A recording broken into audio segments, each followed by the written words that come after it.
Hey guys, welcome back to planttok. This is your daily reminder. If your plants die, that doesn't mean you're a bad plant parent. Some plants just fucking hate you. Hope that helps.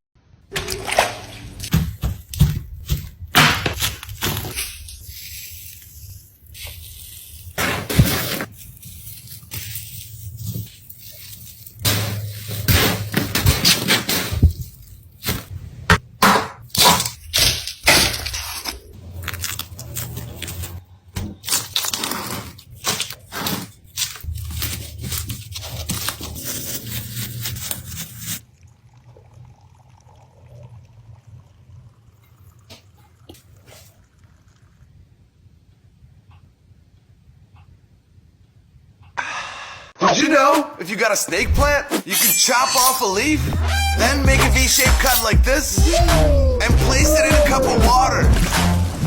Before you know it, it'll grow roots. Boom! Grab a pot with soil, plant the leaf, and grow a whole new snake plant. So grab a leaf and make your own snake clone. Snake plants help to purify the air in your home.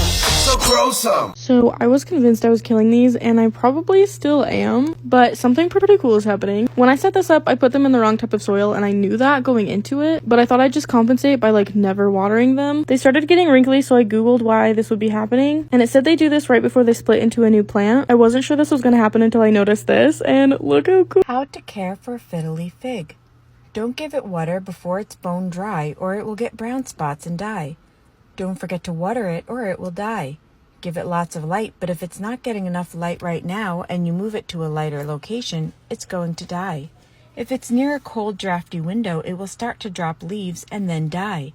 However, if you move it to a warmer location, it will be angry that you moved it and then die.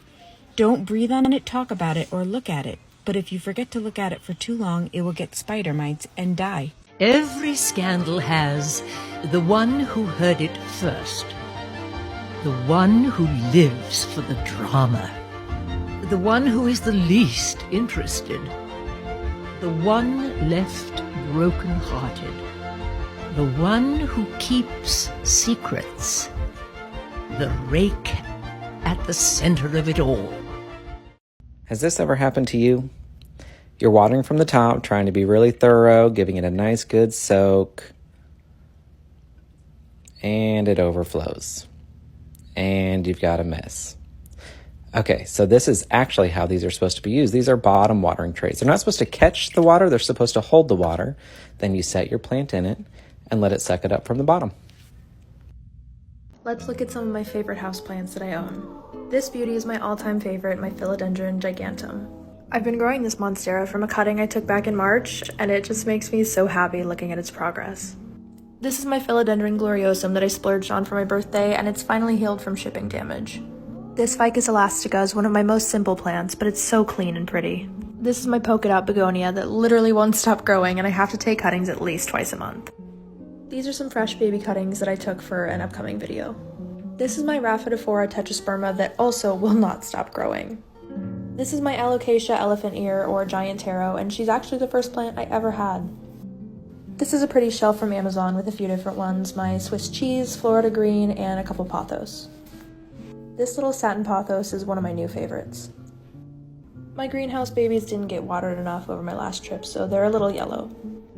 And I'll end with some more monsteras because no matter how many plants I get or how many collector ones I get, these are always my favorites. Keeping worms as pets, the funnest and easiest way to make the world's best plant food. I'm starting with 1 pound of worms in a 20-gallon fabric pot partially filled with compost. Remember, what goes in is what comes out, so what you feed your worms is ultimately what you'll feed your plants. There are so many ways to keep worms stick around, and I'll show you how we take care of ours. I work with houseplants for a living. I know you've been buying all the plants in quarantine. Let me show you 3 ways you can arrange them in a corner of your house.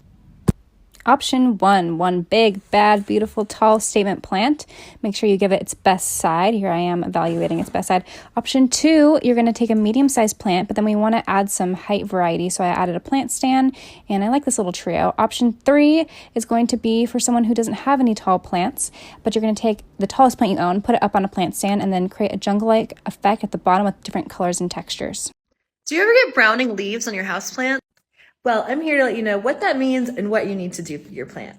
Browning on the tips of your leaves signifies a loss of water. Your plant basically is using more water than it's receiving.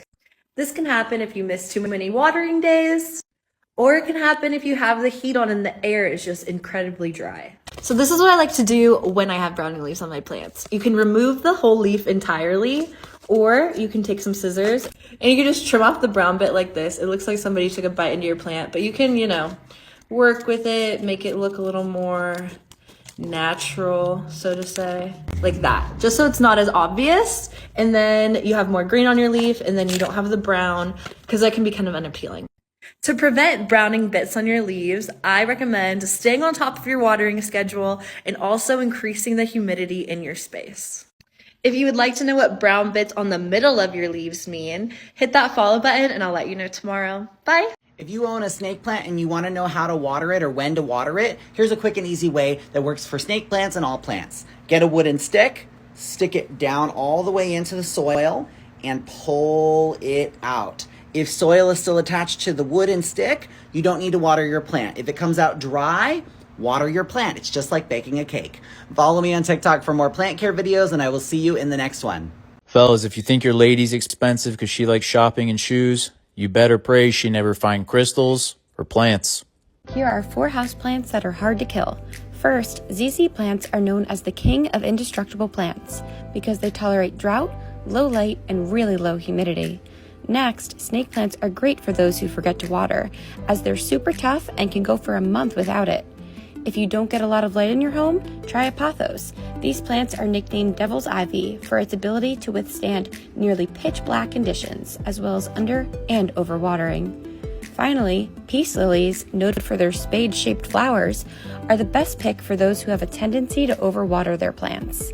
So this plant right here is my mom's best friend, and every day that I see this motherfucker, I cuss him out.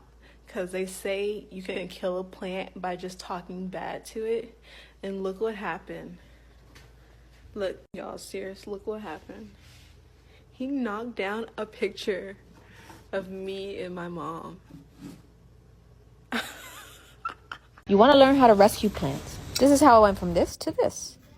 I have crispy leaves, but I also have soft ones. So I have to get down in those roots to figure out what's going on. And a new growth coming out like this is not normal. I'm removing all this peat moss because I want to check all those roots. Sniff to see if it smells like booty. I'm being dramatic. It didn't smell. It would reek if it was rotted. But overall, it looks healthy. It's just really, really dry. Check in the leaves, and if you see any dots or discoloration, you may have pests. And I cut off that new growth. Just in case there are pests, I'm soaking in some Castile soap and some warm water and sprayed those roots to disinfect just in case there's any rot. I reused my takeout container and made some holes. Give it in a nice chunky mix. I started potting up this monstera Addisonii. Don't forget to shimmy that soil. I decided to give it a support pole with this bamboo stick. You can cut off the crisp if you wanted to. Drown that hoe, aka water thoroughly. You know how this goes.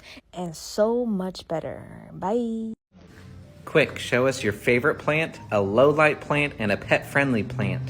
Favorite plants? Yes. Easy. So easy. Let's see. And this is a surprise. I did not know you were going to do this. Favorite plant? Okay, Hoya Crimson Queen. I just can't get over the pinks. Very nice.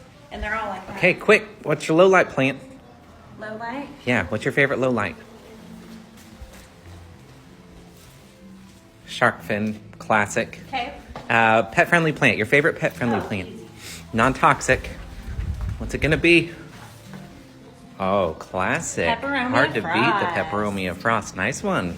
When people call you extra, just look them in their face and say, am I extra or are you basic? Be a blessing. Here are a few of my favorite plants. I have this variegated monstera, and I'm so excited because it's growing a new leaf. I also have a wild pilea, which I need to get a stick for. I love this velvet pothos. I believe this is called a syndapsis. I love this one. This is a type of peperomia. I also have a pink princess, and I don't think she's doing so well, so I need to figure that out. This cool cactus. Another guinea, which I'm not pronouncing the real name. It's a tongue twister. I have a gigantic rubber tree. I absolutely love Swiss cheese plants. They do very well in my home, and I have 3 of them. Here's my silver sword, and I have an aloe that I love, and I totally forgot the name of this last one. Thanks for watching. Here are some houseplants for shade areas in your home. These are plants which can tolerate low light conditions, meaning they don't need to be right up in the window. But Let me be clear, low light doesn't mean no light. So they'd be perfect for a room or a spot that's shaded without any direct sunlight. Here is a list of the top 4 easiest plants to care for. This is just my opinion. Starting out, we have a pothos. Pothos plants are always listed as beginner house plants because that's exactly what they are. They are the most unproblematic plant and they tell you when they're thirsty. And they can grow in virtually any environment. Like I have this guy in the darkest corner of my room and look at him go. Next, we have a snake plant. These plants, like succulents, store their water in their leaves, which means that unlike me, they thrive on neglect. I water it when I pay rent, so once a month. And they can survive low light, which is perfect for a basement apartment. Next up, we have a spider plant, and look at this guy go! This time last year, this guy was infested with thrips and was doing really poorly, but really all you need is a good light source and your spider plant will thrive. If you followed me because of my thrip video, then you'll recognize this plant. It's a philodendron burl marx, and I've had so much luck with it that I would consider it to be one of the easiest plants that I own. He's in a mixture of natural and artificial light, but if you like a little bit more of a challenge, there's a variegated version of him as well. Happy planting! So you just got an orchid for Valentine's Day, but you don't know how to take care of it. The next couple minutes, I'm going to show you how incredibly easy these plants are. First things first, while they're in flower like this, it's perfectly fine to keep them in a medium or even lower light scenario for about a week at a time. I'm sure you want to keep them on display on your coffee table or kitchen island, which typically don't get very much light. But for long-term health, they're going to need very bright light. Make sure you put them in a south-facing window, a west-facing window, or an east-facing window that has a nice wide view of the sky. So if you know you have a really hot window, back them up a couple of feet, still maintaining a nice wide view of the sky, but you're going to avoid that leaf burn by backing them up off the glass a little bit. Next, let's talk about watering. First of all, never use ice cubes. These plants are tropical. They don't know that kind of cold. It's best to just use room temperature water. If you know your tap water is trash, you might want to use a more distilled water, reverse osmosis, rainwater, spring water, anything that's a little bit more pure. Now, you're going to want to let all of the roots dry out in between water. Everything is 100% dry, and then you soak everything 100%. Drought, flood, drought, flood. You can see here these orchid roots are very silver. Now, when I turn around in the pot and I look at all the roots, I want them all to be silver in between watering. Then, after I water, they should all be green. Just doing these two things, watering, appropriate light, will keep your flowers on the plant for a long time. Usually about 3 to 6 months, but I have seen them last for upwards of 12 months in between. Now, while these orchids are in flower, there's no need to fertilize. However, when the flowers fall off, it's not dead, but this is a good time to resume fertilizing. Once the flowers have all expired, you want to follow this bloom stem all the way down and cut it right near the base of the orchid. Now, you don't have to do this. Sometimes people leave the stems on. Usually when the last flower falls off, the entire bloom stem will brown up and die. It doesn't always die. It's perfectly fine to leave it on if that's what you prefer. You have the possibility of more orchid branches coming off and it continuing to flower off the same stem. However, for the most blooms and the biggest blooms, I've found that cutting them all the way back in between bloom cycles is the best way to go.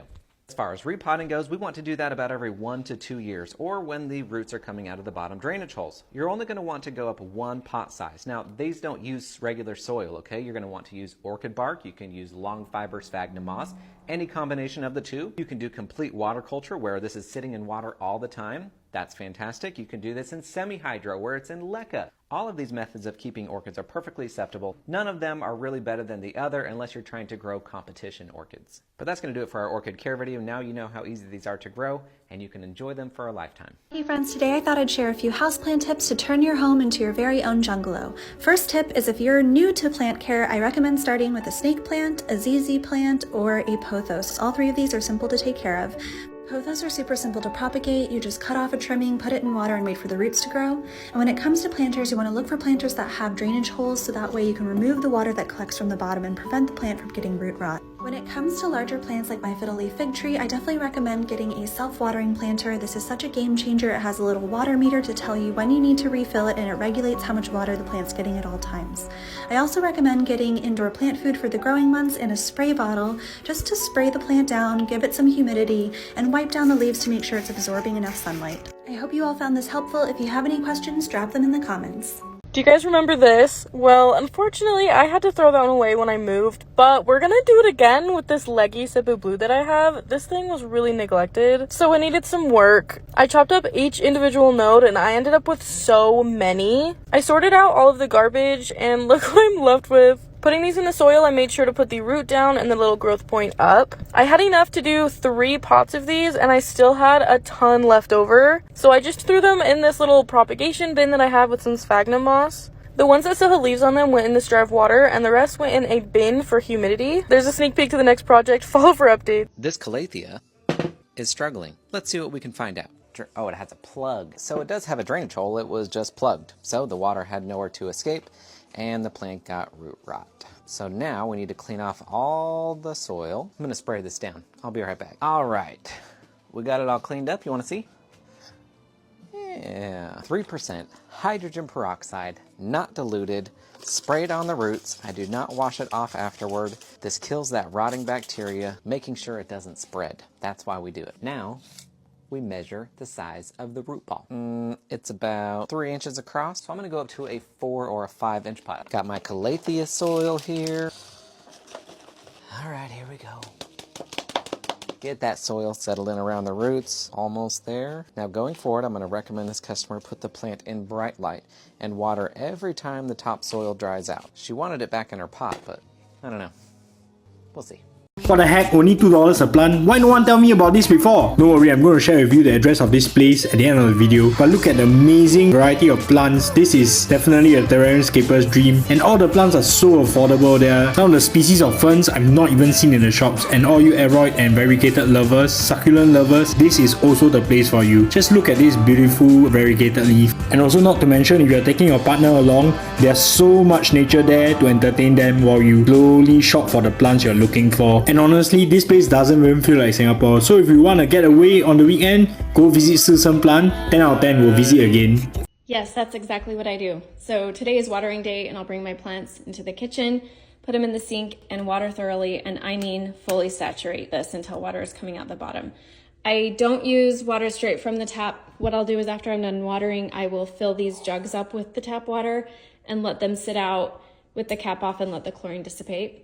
And then when it's time to fertilize, I'll use my pure houseplant food.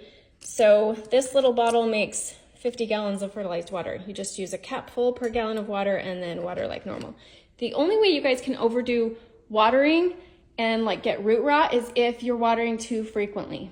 And with my big plants like my Monstera and Bird of Paradise, I will water in these bins, let the water drain out, and put them back in their decorative pots.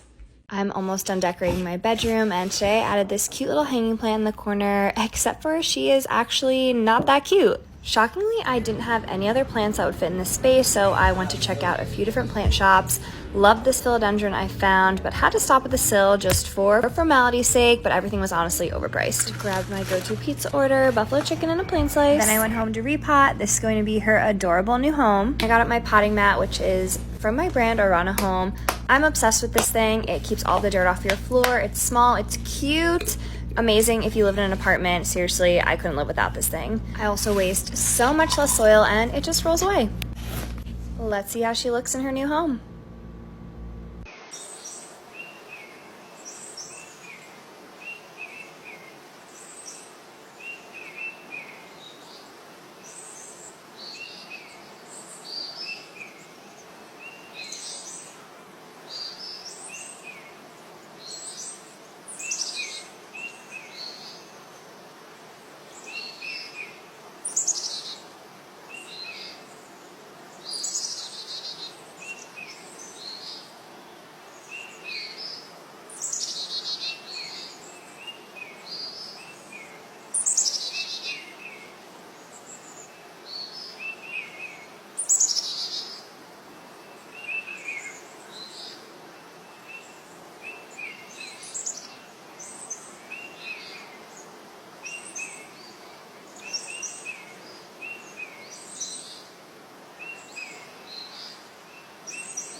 Here are the top 5 things you can do to reduce shock to your houseplants when repotting them. Number 1, water your plant a couple hours prior to repotting it to prepare it for the process. Number 2, don't wait for the plant to become root bound to repot and only untangle the roots if it's root bound. Number 3, for the best chance of success, step up to a pot that's slightly larger and make sure the pot has sufficient drainage. Number 4, hold off on fertilizing for a few weeks. And last, here's one Monstro Farm tip you don't want to miss. For about a month after the repot, put the plant in the exact spot it was at prior to the repot. We want to reduce the amount of change to allow it to get used to its new home. Problem solved. Do you know the top 3 things you should do when you bring home a new plant? Take these steps if you want to keep all of your plants healthy. Number 1, if you didn't already, check the leaves and soil for disease and pests. If you see any, take action immediately. Number 2, hold off on repotting for at least a month to give the plant time to acclimate to its new environment. Number 3, wipe down the leaves to make sure your plant can photosynthesize properly and maintain its vitality. Now here's one Monster Farm tip that'll save you a ton of money, plants, and stress. Isolate the plant from the rest of your plants. No matter how good you think you inspected and cleaned your plants, and I know you did, there's always a chance you missed a pest somewhere in its life cycle. I know it can be a hassle, but you'll do the right thing.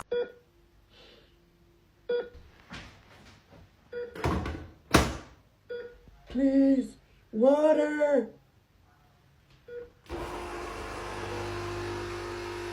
Hey guys, welcome back to planttok. I have over 300 plants and these are the 5 tips I wish I would have known before I started collecting these.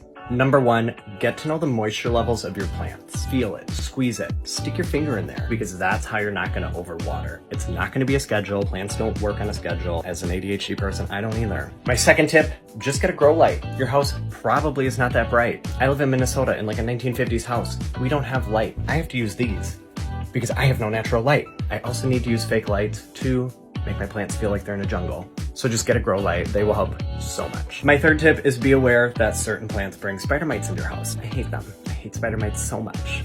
I recommend Azamax for your spider mites because it's strong, it just kills them. It's like one and done. You should do more treatments, but it works better in my opinion than anything else. Better than neem oil, better than Jax, better than everything. Azamax. My fourth tip is don't be afraid to propagate. Look at that, it's a beautiful plant. But as a new plant owner, you're probably afraid to give it the chop. You can make unlimited plants. Just give it the chop. Who doesn't want unlimited plants? And my fifth beginner tip is be careful who or where you get your information from because everyone is different. I do not claim to be a professional. This does not say botany. It says Bachelor of Business Administration. Talk to the locals, talk to your friends. Don't trust everything you read on the internet. Don't trust influencers. Just get to know what works for you because what works for you won't work for everyone, but what works for you makes your plants happy. I hope that helped. Bye. The stress of wondering whether or not your plant is getting enough light is just going to melt away. I've been using these grow lights for about 3 years now, and here's my review. I'm gonna share how effective they are. I'm gonna share how good they look. I want to talk about quality and a few other reasons why I only use these grow lights. Now, I don't care who you go with. The most important thing about a grow light is that it works. It actually grows the plants. Here's what I have to say about that. In the 3 years that I've been using Soltech Solutions grow lights, I've never lost a plant due to lack of light. I've never burnt a plant. They have great instructions on how far away to put your plant from the light. And although this one doesn't affect the health of the plant, I actually really like that they look really good. I've never been embarrassed for somebody to come into my home and see a bunch of like obnoxious weird grow lights around. They blend into our decor. A weight was lifted off my shoulders. The light looked great. It worked really, really well. All the things that I want in decor and houseplants, it was the full package. I have this huge Thai constellation behind me. These were very expensive plants. I'm not going to put a cheap, maybe effective light, maybe not effective light on my really expensive plants. This baby just spit out a nice big new leaf over here. I told you I'd talk about the quality. They have a solid aluminum body. They have a lifespan of about 15 years or 90,000 hours. These things are absolutely built to last. So yeah, if you're looking for a grow light that works really well, looks really great, I have not found anything better than Soltech Solutions. I promise you, once you buy this thing, get it installed onto your plants, the stress of wondering whether or not your plant is getting enough light is just going to melt away.